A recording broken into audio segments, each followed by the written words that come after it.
Own अब एहतशाम और रमला से अपने पुराने बदले लेने के लिए नई चाल चलता है। वो जानता है कि रमला को शिकस्त देनी है तो उसका सबसे बेहतरीन तरीका यही है कि इसको अपने मोहब्बत के जाल में फंसाया जाए। ओन जानबूझकर रमला के करीब होने लगता है और इससे मीठी मीठी बातें करने लगता है। उसे यकीन दिलाता है कि वो सिर्फ इसकी परवाह करता है। रमला जो एहतशाम की बेरुखी और तल्ख रवैये की वजह से पहले ही अंदर से टूटी हुई थी, ओन की झूठी मोहब्बत और हमदर्दी उनकी इस झूठी मोहब्बत और फरेब के अंदर बहुत जल्दी आ जाती है। उसे लगता है कि शायद ओन ही इसका सच्चा हमदर्द है और ओन पर अंधा भरोसा करना शुरू कर देती है, जबकि वो ये नहीं जानती कि ओन की नज़रें तो सिर्फ इसके जज्बे पर नहीं हैं बल्कि इसकी फैक्ट्री और जायदाद पर थीं। उधर राफिया ने जब ओन को ये खबर दी कि रमला अपनी ख़ानदानी फैक्ट्री बेचकर मुल्क से बाहर जाना चाहती है तो ओन के दिमाग में एक बहुत बड़ा प्लान आता है। ओन ने सोचा कि अगर रमला को एतमाद में लेकर फैक्ट्री अपने नाम करवा ले तो एहतशाम से अच्छा बदला लिया जा सकता है, बल्कि खुद भी अमीर बना जा सकता है। ओन ने रमला से कहा कि अगर तुम मुझसे सच्ची मोहब्बत करती हो ना, हमारा मुस्तकबिल महफूज बनाना चाहती हो, तो तुम्हें ये फैक्ट्री मेरे नाम करनी होगी। तुम्हें प्रूफ देना होगा कि तुम वाकई मुझसे मोहब्बत करती हो। रमला की मोहब्बत इस कदर अंधी थी, वो अपनी मोहब्बत में इतनी अंधी हो चुकी थी, बगैर सोचे समझे अपनी फैक्ट्री ओन के नाम लिखवा दी। मगर इसी दौरान ओन को ये फिक्र खाई जा रही थी कि अगर ये तमाम चालों की भिनक आयला तक पहुंच गई तो उसका और आयला का रिश्ता हमेशा के लिए ख़राब हो जाएगा। आयला अब ओन से बेपनाह मोहब्बत करती थी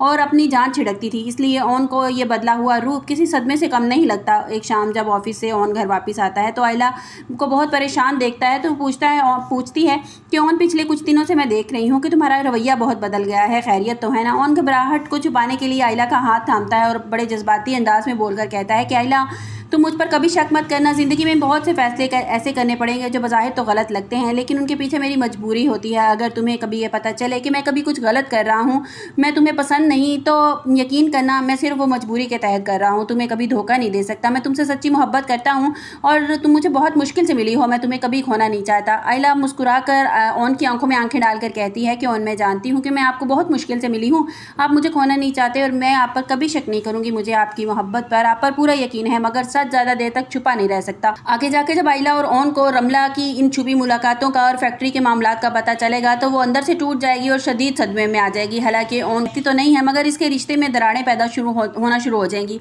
उधर ओन रमला से फैक्ट्री अपने नाम लिखवाने के बाद बिल्कुल बदल जाएगा और उसे छोड़ने का प्लान बना लेगा। आखिर ये एक बहुत जज्बाती मोड़ तब कहानी में जज्बाती मोड़ तब आता है जब ओन राफिया के जरिए ये खबर मिलती है कि इसकी माँ राहत जानलेवा बीमारी में मुब्तला हो चुकी है और डॉक्टरों ने इसे बहुत कम टाइम दिया है। घर वाले बिलखसूस बीजान जो है मामू और इस पर शदीद दबाव डालते हैं कि तुम्हें राहत के पास जाना चाहिए, उसकी तुम्हें सख्त ज़रूरत है। लेकिन ओन आयला को छोड़कर यूएसए नहीं जाना चाहता और इसकी हालत वो नहीं जाना चाहता। वो परेशान हो जाता है आयला को देखकर कि मैंने अगर आयला को इस हाल में छोड़ दिया तो आयला का क्या होगा,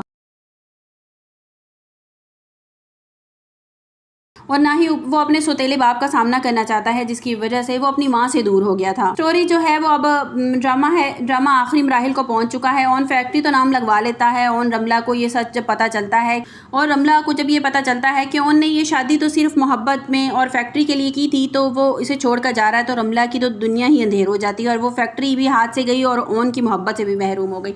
आने वाले एपिसोड में यही दिखाया जाएगा कि ओन जो है वो एहतशाम से बदला लेने के लिए वो ये चाल चलेगा, क्योंकि हमेशा उससे जलीली किया गया उस घर में, तो वो सबसे बदला लेने के लिए फ़ारूक साहब से, एहतशाम से और रमला से बदला लेने के लिए स्पेशली, तो वो ये चाल चलेगा कि रमला को अपने जाल में फंसाएगा और उससे फैक्ट्री अपने नाम लगवा लेगा और शायद हो सकता है कि वो उससे शादी भी कर ले, उससे निकाह भी कर ले। निकाह के बाद ही वो अपनी फैक्ट्री जो है, रमला इतनी तेज़ है, वो उसके नाम लगाएगी। तो उसके बाद ओन जब उसको छोड़ देगा और शायद उसको भी जिस तरह के टीज़र में दिखाया गया है कि जो आयला है वो ओन को और रमला को एक साथ रेस्टोरेंट में बैठे देख भी लेगी।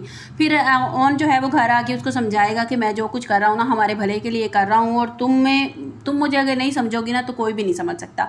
तो आने वाले एपिसोड में यही दिखाया जाएगा कि ओन निकाह कर लेगा रमला के साथ और फिर उसके बाद उसको डिवोर्स दे देगा जब फैक्ट्री उसके नाम हो जाएगी। आपको मेरी वीडियो कैसी लगी कमेंट्स बॉक्स में अपनी कीमती राय का इजहार ज़रूर कीजिएगा। मिलते हैं एक नई वीडियो के साथ, अपना बहुत सा ख्याल रखिएगा। अल्लाह हाफिज़।